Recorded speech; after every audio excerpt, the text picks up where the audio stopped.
written in white ink on an elephant, a black elephant-shaped piece of paper. Beautiful piece of paper.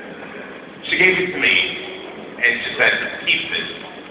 And this might make sense now, maybe in the future. And that's what I did. I kept it. And at that time, it didn't make that much sense.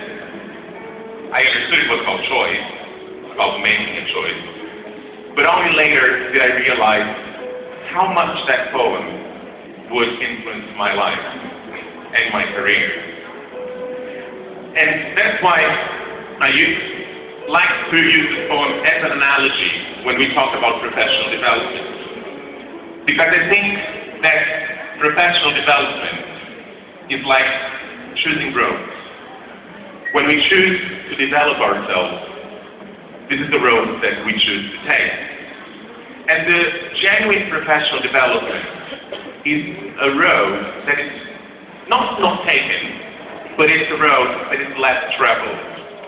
Because it is much more comfortable, it is much easier to choose the road that everybody chooses. To go with the crowd, to follow the crowd.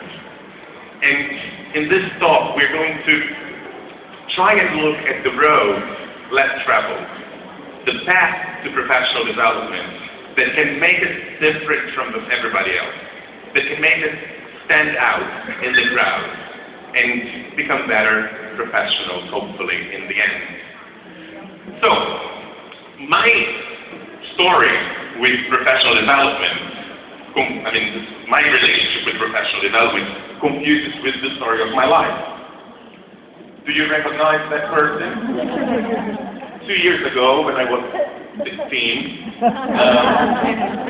I had just started my career, and I started teaching because I needed to make money. I wanted to make money. I had finished an English course that my mother couldn't put up with me at home anymore. I was a hyperactive child, so she said, go find a job.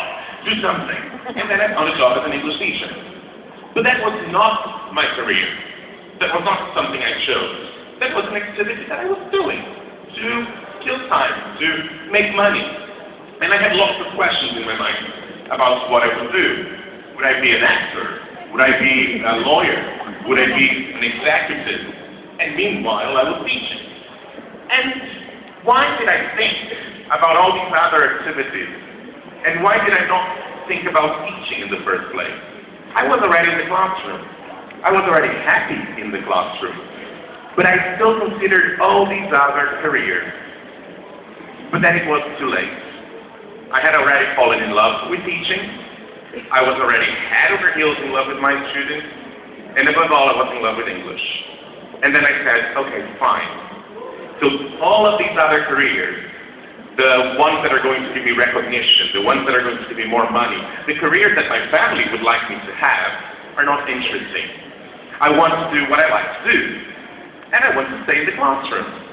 But I wanted to understand why that was not my first option, why that was not my natural choice. Why did I happen to be an English teacher? Why did I need to get into the classroom and realize that, oh my, I'm in love with this and I want to do this? Why did it take me so much time? And mainly, it's because of three different influences, three different perspectives. We tend to choose our careers, our profession, and we tend to avoid other choices. Especially because of the way that three different groups see that profession. The social perspective, the institutional perspective, and the self-perspective. When we think about being an English teacher, and we think about the way that society perceives us, what is the question that comes to our mind?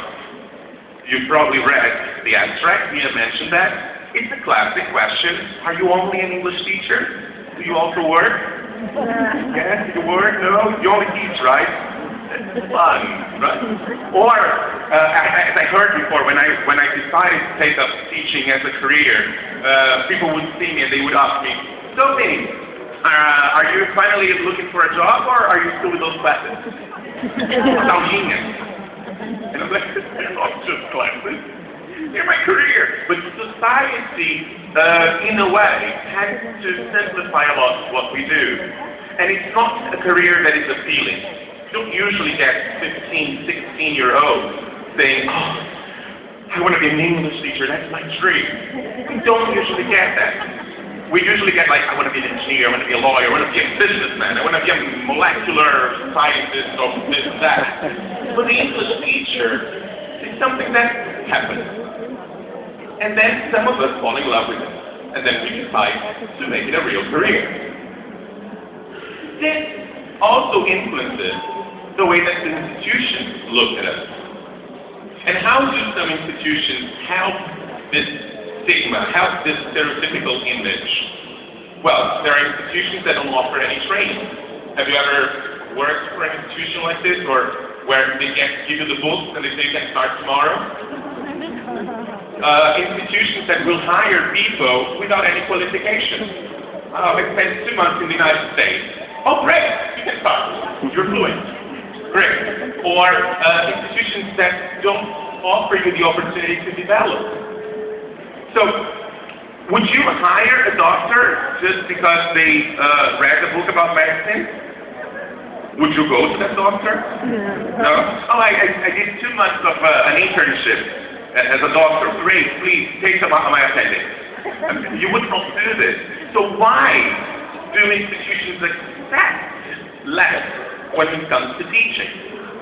And then this group of perspectives will naturally influence the way we see ourselves. The fact that we are here today already tells us something about the kind of professionals we are. And ironically, we are not the professionals that should be listening to this talk. Because the way that many teachers see themselves